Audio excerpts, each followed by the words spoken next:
1. 집착을 내려놓는 연습.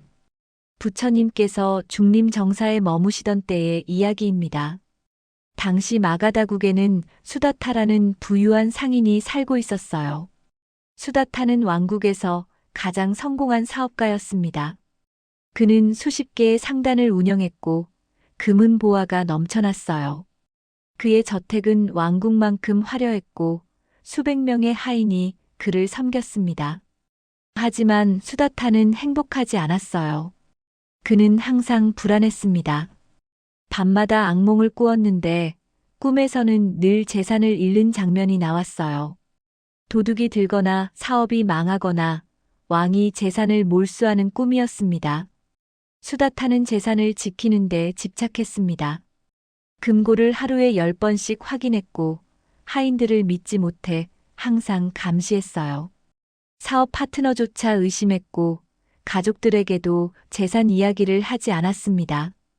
어느 날 수다타의 큰아들이 결혼을 하겠다고 했습니다. 신부는 이웃나라 상인의 딸이었어요. 하지만 수다타는 반대했습니다.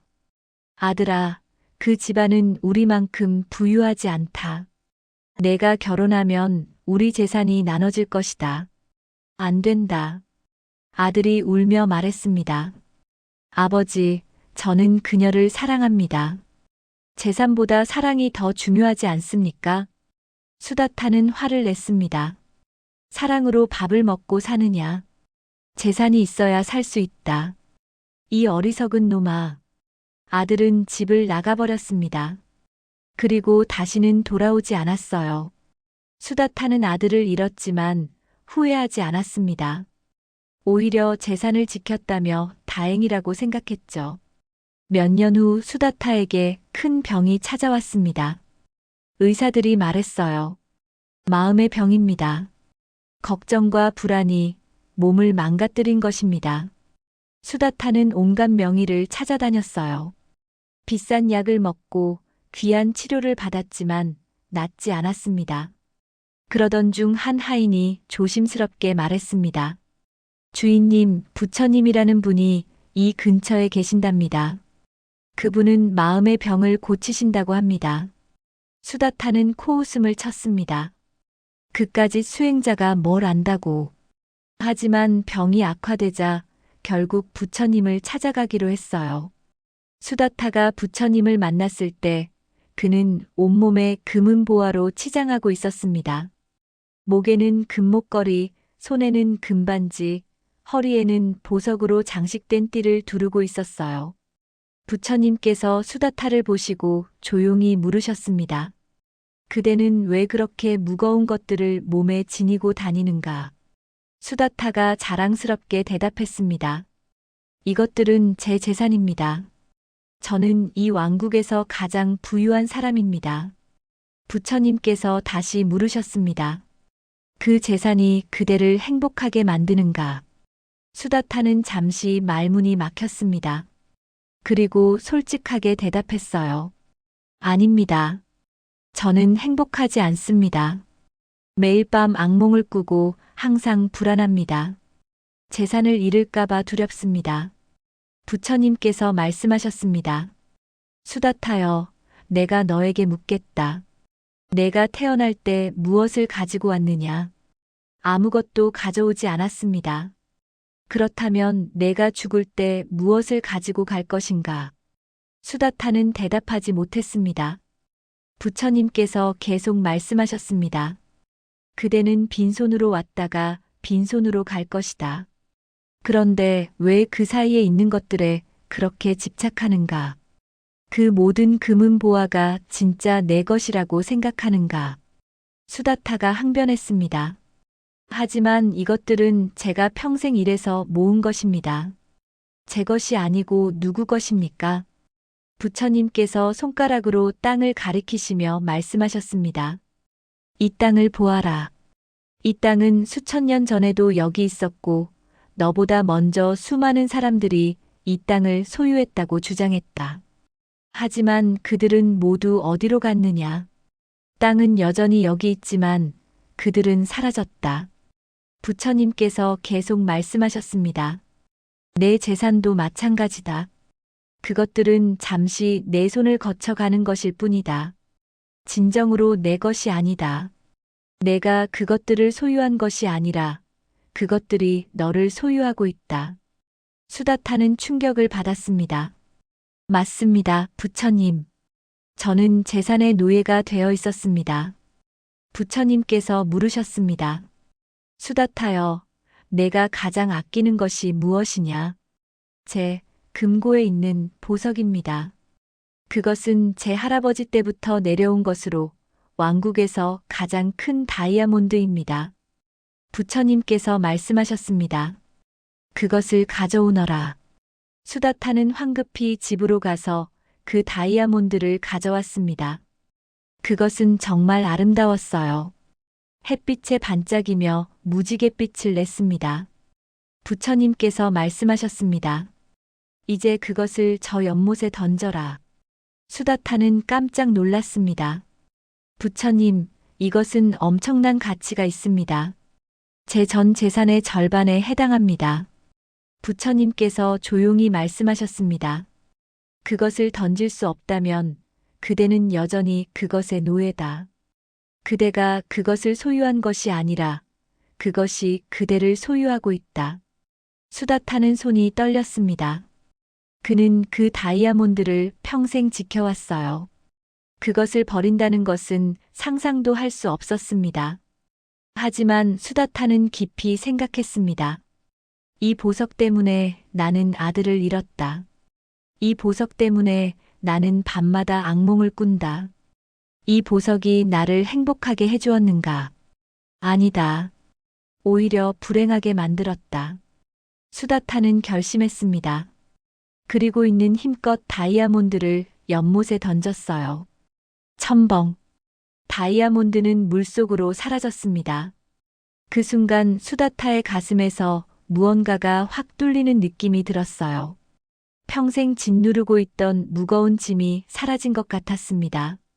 수다타는 울음을 터뜨렸습니다. 그리고 부처님 앞에 무릎을 꿇었어요. 부처님, 저는 이제 알겠습니다. 제가 집착했던 모든 것들이 저를 가두는 감옥이었습니다. 부처님께서 부드럽게 말씀하셨습니다. 수다타여, 집착은 고통의 뿌리다. 무언가를 꼭 가져야 한다고 생각하면 괴롭고 무언가를 잃을까봐 두려워하면 괴롭다. 하지만 내려놓으면 자유로워진다. 부처님께서 계속 말씀하셨습니다. 재산이 나쁜 것이 아니다. 재산에 대한 집착이 나쁜 것이다. 음식을 먹는 것은 좋지만 음식에 집착하면 탐욕이 된다. 사람을 사랑하는 것은 좋지만 사람에게 집착하면 괴로움이 된다. 수다타가 물었습니다. 부처님, 그렇다면 저는 모든 재산을 버려야 합니까? 부처님께서 고개를 저으셨습니다. 아니다. 재산을 가지되 집착하지 마라. 재산을 즐기되 그것에 매이지 마라. 재산은 내가 사용하는 도구일 뿐 내 주인이 아니다. 부처님께서 말씀하셨습니다. 수다타여, 내게 재산이 많다면 그것으로 선한 일을 하라. 가난한 사람을 도우고 병든 사람을 치료하고 어려운 사람을 돕는 데 사용하라. 그러면 내 재산은 축복이 될 것이다. 수다타는 그날부터 변했습니다. 그는 여전히 사업을 했지만 이제는 재산에 집착하지 않았어요. 돈을 벌면 절반은 어려운 사람들을 돕는 데 사용했습니다. 그는 고아원을 지었고 병원을 세웠어요. 가난한 사람들에게 일자리를 주었고 재난이 일어나면 구호품을 보냈습니다. 사람들은 그를 자비로운 상인이라고 불렀어요. 놀라운 일이 일어났습니다. 수다타가 재산에 집착을 내려놓자 오히려 사업이 더 잘 되기 시작한 거예요. 예전에는 두려움과 불안으로 결정을 내렸지만 이제는 지혜와 자비로 결정을 내렸습니다. 사람들이 그를 신뢰했고 더 많은 사업 기회가 찾아왔어요. 1년 후 수다타의 아들이 돌아왔습니다. 아들은 아버지가 완전히 변한 것을 보고 놀랐어요. 아버지, 무슨 일이 있으셨습니까? 예전에 아버지는 온통 돈 이야기뿐이었는데 이제는 사람들을 돕는 이야기만 하십니다. 수다타가 아들을 껴안으며 말했습니다. 아들아, 미안하다. 나는 재산 때문에 너를 잃었다. 하지만 부처님의 가르침으로 집착을 내려놓았고 이제 진정으로 자유로워졌다. 너의 결혼을 축복한다. 재산은 아무 조건 없이 너에게 물려주겠다. 아들이 울며 말했습니다. 아버지, 저는 재산이 필요 없습니다. 제게 필요한 것은 아버지의 사랑이었습니다. 부처님께서는 제자들에게 이렇게 가르치셨습니다. 집착에는 여러 종류가 있다. 재산에 대한 집착, 사람에 대한 집착, 명예에 대한 집착, 심지어 생각에 대한 집착도 있다. 너희는 이 모든 집착을 알아차리고 내려놓아야 한다. 부처님께서 말씀하셨습니다. 완벽한 것은 없고 영원한 것도 없다. 모든 것은 변한다. 꽃은 피었다가 지고 사람은 태어났다가 죽는다. 이것이 자연의 법칙이다. 이 진리를 받아들이면 집착은 저절로 사라진다. 수다타는 말년에 부처님의 독실한 제자가 되었습니다. 사람들이 물었어요. 수다타님, 예전에는 그렇게 재산을 아끼셨는데 이제는 아낌없이 나눠주십니다. 후회되지 않으십니까? 수다타가 미소를 지으며 대답했습니다. 예전에 저는 재산을 움켜쥐고 있었습니다. 하지만 움켜쥔 주먹 안에는 아무것도 없었습니다. 이제 저는 손을 폈습니다. 그러자 온 세상이 제 손 안에 들어왔습니다. 여러분, 우리는 모두 무언가에 집착하고 있습니다. 돈, 명예, 사랑, 인정, 외모, 성공. 우리는 이것들을 꼭 가져야 행복할 수 있다고 믿어요. 하지만 집착은 우리를 자유롭게 하는 것이 아니라 가두는 감옥입니다. 오늘 한번 생각해 보세요. 여러분은 무엇에 집착하고 있나요? 그것을 잠시 내려놓으면 어떨까요? 그러면 여러분은 진정한 자유를 경험하게 될 겁니다. 2. 고요 속에서 찾는 평화. 라자그리아 성 근처의 영축산, 부처님께서 제자들과 함께 머무시던 곳이었습니다. 그곳에는 수백 명의 수행자들이 모여 있었지만 이상하게도 항상 고요했어요. 어느 날 한 왕족 청년이 이 산을 찾아왔습니다. 그의 이름은 야사였어요. 야사는 왕의 조카로 평생 호화로운 삶을 살았습니다. 하지만 그는 극심한 불면증에 시달리고 있었어요. 야사가 산에 올라왔을 때 놀라운 광경을 목격했습니다. 수백 명의 수행자들이 조용히 앉아 있었는데 그 고요함이 마치 깊은 호수 같았어요. 바람 한 점 없는 호수처럼 평화로웠습니다. 야사는 부처님을 찾아가 무릎을 꿇었습니다. 부처님, 저는 잠을 잘 수가 없습니다. 밤마다 뒤척이다가 새벽이 됩니다. 낮에는 피곤해서 아무것도 할 수가 없습니다. 어떻게 하면 마음의 평화를 찾을 수 있습니까? 부처님께서 물으셨습니다. 야사여, 내가 잠들지 못하는 이유가 무엇이라고 생각하느냐? 제 머릿속이 너무 시끄럽습니다, 부처님. 온갖 생각들이 끊임없이 흘러나옵니다. 내일 할 일, 지난 일, 걱정, 불안, 이런 것들이 쉴 새 없이 나타납니다. 부처님께서 고개를 끄덕이시며 말씀하셨습니다. 야사여, 내 마음은 지금 폭풍우 치는 바다와 같다.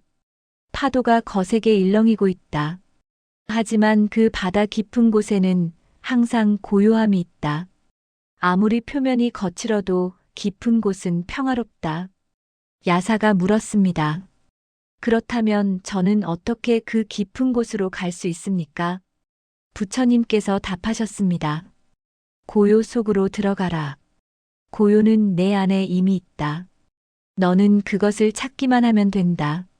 부처님께서 야사를 조용한 동굴로 데려가셨습니다. 그곳은 완전히 조용했어요.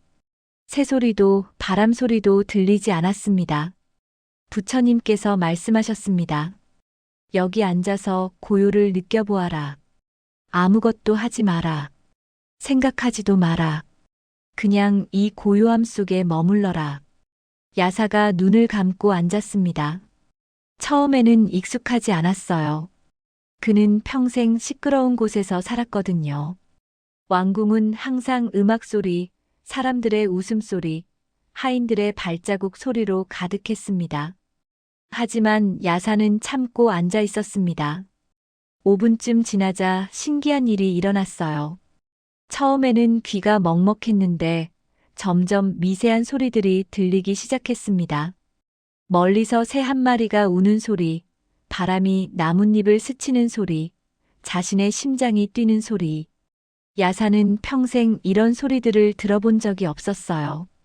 10분쯤 더 지나자 그 소리들마저 사라졌습니다.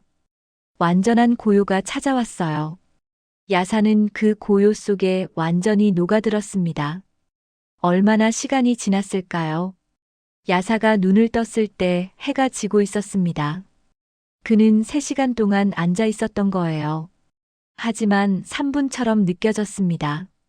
야사는 부처님께 달려가 말씀드렸습니다. 부처님, 저는 방금 무언가를 경험했습니다. 말로 표현할 수 없는 평화였습니다.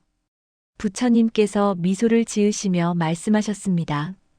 야사여, 내가 경험한 것이 바로 고요의 힘이다.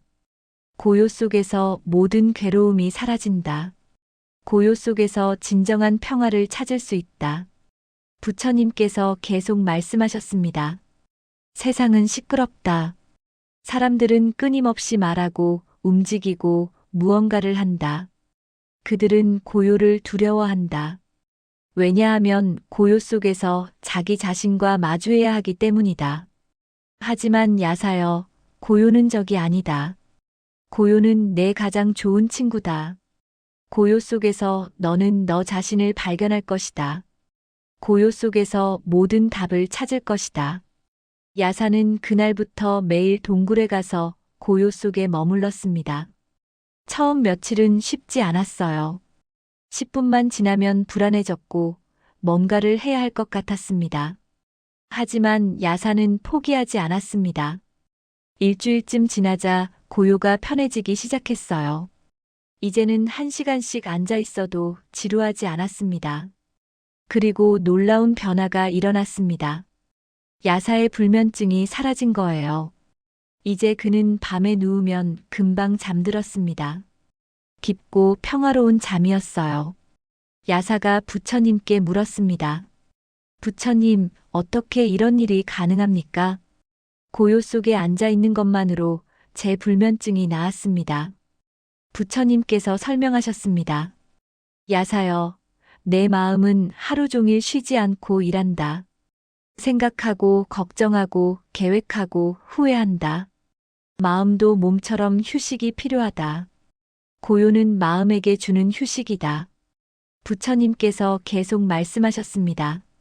고요 속에서 마음은 재충전된다. 마치 밤에 자면 몸이 회복되는 것처럼 고요 속에서 마음이 회복된다.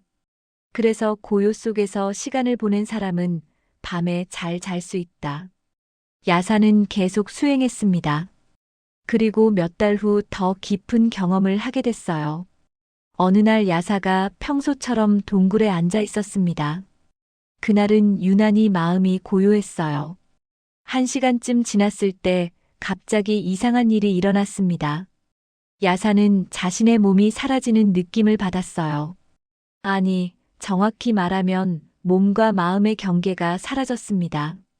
자신이 어디서 끝나고 세상이 어디서 시작하는지 알 수 없었어요. 그는 동굴이 되고 산이 되고 하늘이 되었습니다. 모든 것과 하나가 된 느낌이었어요. 그 속에는 완전한 평화가 있었습니다. 얼마나 시간이 지났을까요? 야사가 정신을 차렸을 때 밤이 되어 있었습니다. 그는 부들부들 떨고 있었어요. 두려워서가 아니라 감동해서였습니다. 야사는 부처님께 달려가 말씀드렸습니다. 부처님, 오늘 저는 말로 표현할 수 없는 것을 경험했습니다. 저는 모든 것이 되었고 동시에 아무것도 아니었습니다. 부처님께서 고개를 끄덕이셨습니다. 야사여, 내가 경험한 것이 바로 깊은 고요의 상태다. 그 속에서 모든 분리가 사라진다. 너와 세상의 경계가 없어진다. 그것이 바로 진리다. 부처님께서 말씀하셨습니다. 우리는 평소에 자신을 세상과 분리된 존재로 생각한다. 나는 여기 있고 세상은 저기 있다고 생각한다. 하지만 깊은 고요 속에서는 그 환상이 사라진다. 모든 것이 연결되어 있다는 진리를 깨닫게 된다. 야사는 그날부터 더욱 열심히 수행했습니다. 그는 매일 새벽 3시에 일어나 동굴로 갔어요. 그리고 해가 뜰 때까지 고요 속에 머물렀습니다. 사람들이 야사의 변화에 놀랐습니다. 예전에 야사는 항상 불안해하고 초조해하고 화를 잘 냈어요. 하지만 이제 그는 완전히 달라졌습니다. 어떤 상황에서도 야사는 평온했어요. 좋은 일이 생겨도 흥분하지 않았고 나쁜 일이 생겨도 낙담하지 않았습니다.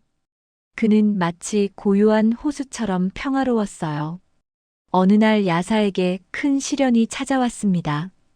그의 아버지가 갑자기 돌아가신 거예요. 예전 같았으면 야사는 슬픔에 빠져 며칠 동안 울었을 겁니다. 하지만 야사는 달랐습니다. 그는 슬픔을 느꼈지만 그 슬픔에 휩쓸리지 않았어요. 그는 조용한 곳으로 가서 고요 속에 앉았습니다. 고요 속에서 야사는 삶과 죽음을 명상했어요. 아버지는 돌아가셨지만 아버지의 사랑은 여전히 자신의 마음속에 살아 있었습니다. 죽음은 끝이 아니라 변화일 뿐이었어요. 야사는 일어나서 아버지의 장례를 치렀습니다. 그는 울지 않았지만 진심으로 슬퍼했어요. 그리고 아버지를 위해 많은 선행을 했습니다. 부처님께서 야사에게 말씀하셨습니다. 야사여, 내가 고요의 힘을 제대로 이해했구나. 고요는 감정을 없애는 것이 아니다. 고요는 감정에 휩쓸리지 않게 해준다. 너는 슬픔을 느끼되 슬픔에 빠지지 않았다. 부처님께서 모든 제자들에게 가르치셨습니다.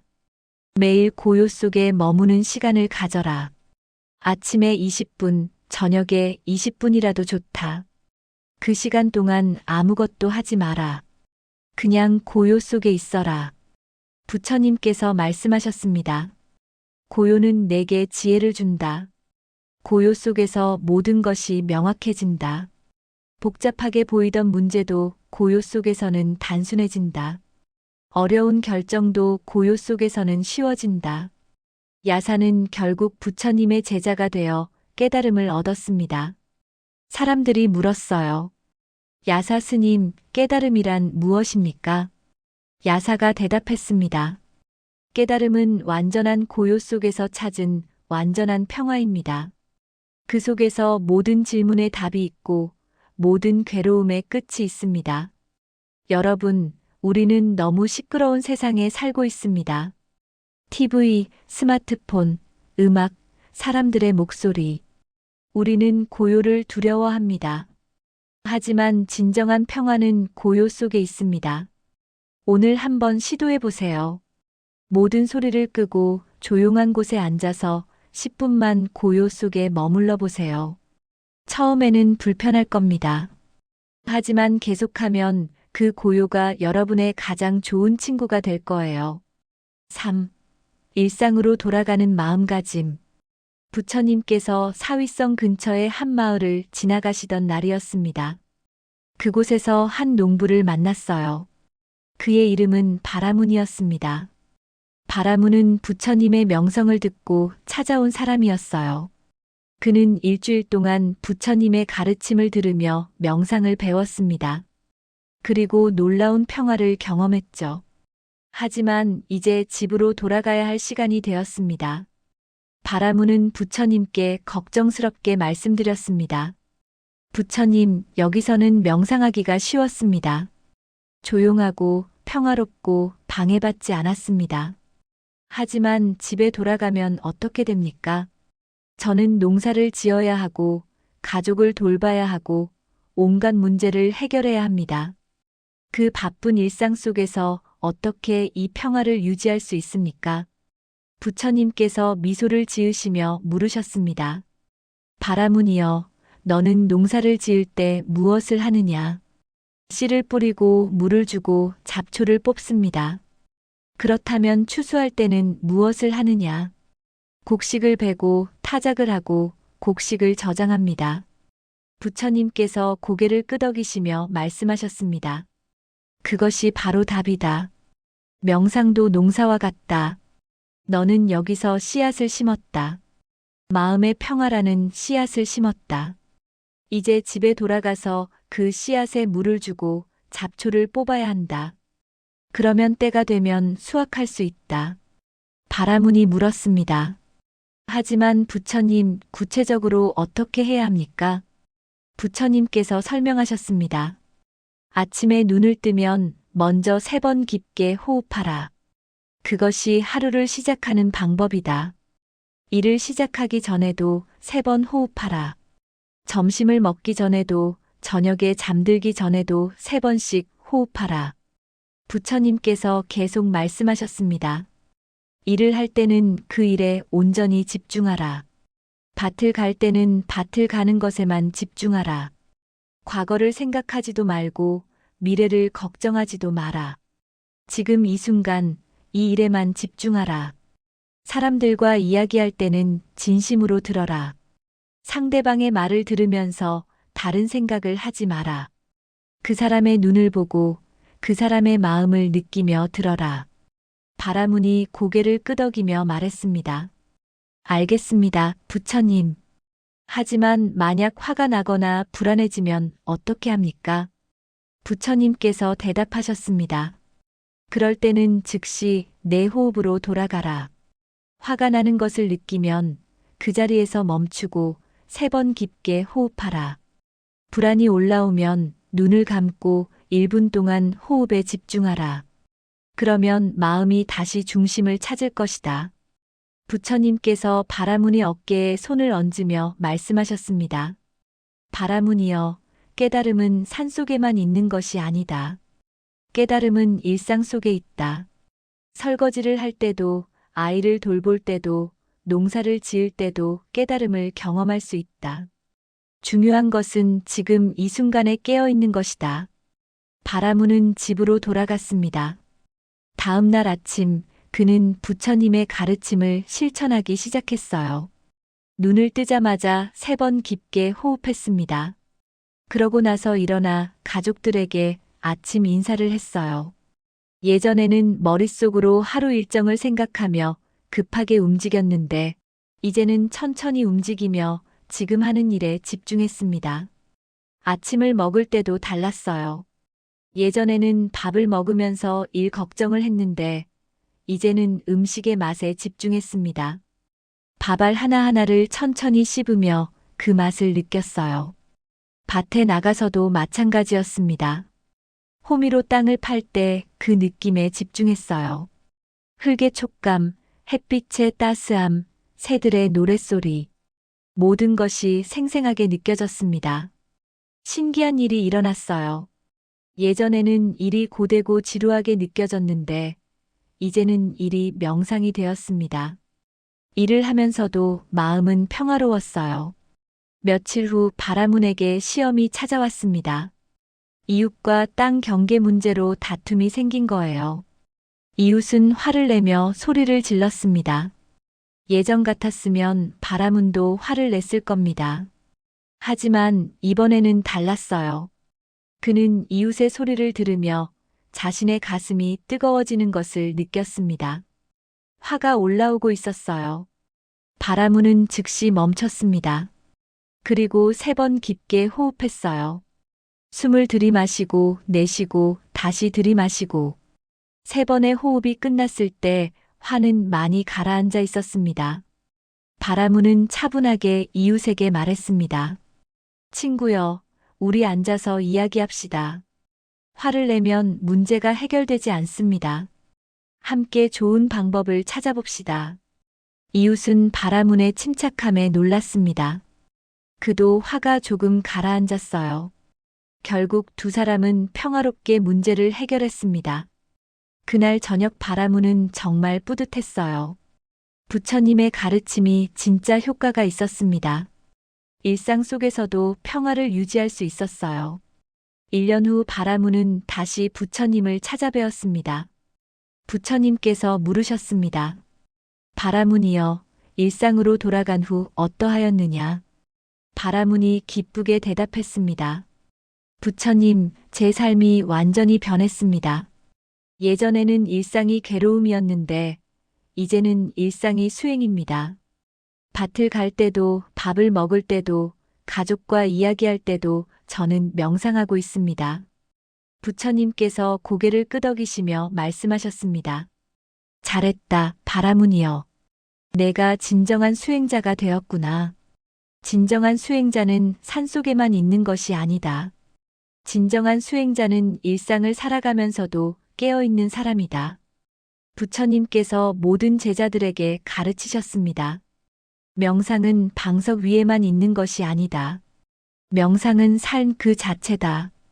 걸을 때는 걷는 것을 알고, 먹을 때는 먹는 것을 알고, 일할 때는 일하는 것을 알아라. 그것이 바로 깨어있는 삶이다. 부처님께서 말씀하셨습니다. 너희가 집으로 돌아가면 많은 유혹이 있을 것이다. 바쁘다는 핑계로 명상을 게을리할 수도 있다. 하지만 기억하라. 너무 바빠서 명상할 시간이 없다면 그것은 내게 하루에 2시간의 명상이 필요하다는 뜻이다. 부처님께서 구체적인 조언을 주셨습니다. 하루 중 작은 틈틈이 시간을 내어 호흡으로 돌아가라. 신호등 앞에서 기다릴 때, 엘리베이터를 탈 때, 화장실에 갈 때, 이런 작은 순간들을 활용하라. 1분이라도 좋다. 그 1분 동안 온전히 현재에 있어라. 부처님께서 계속 말씀하셨습니다. 저녁에는 하루를 돌아보는 시간을 가져라. 오늘 나는 얼마나 깨어 있었는가? 언제 현재를 놓쳤는가? 언제 감정에 휩쓸렸는가?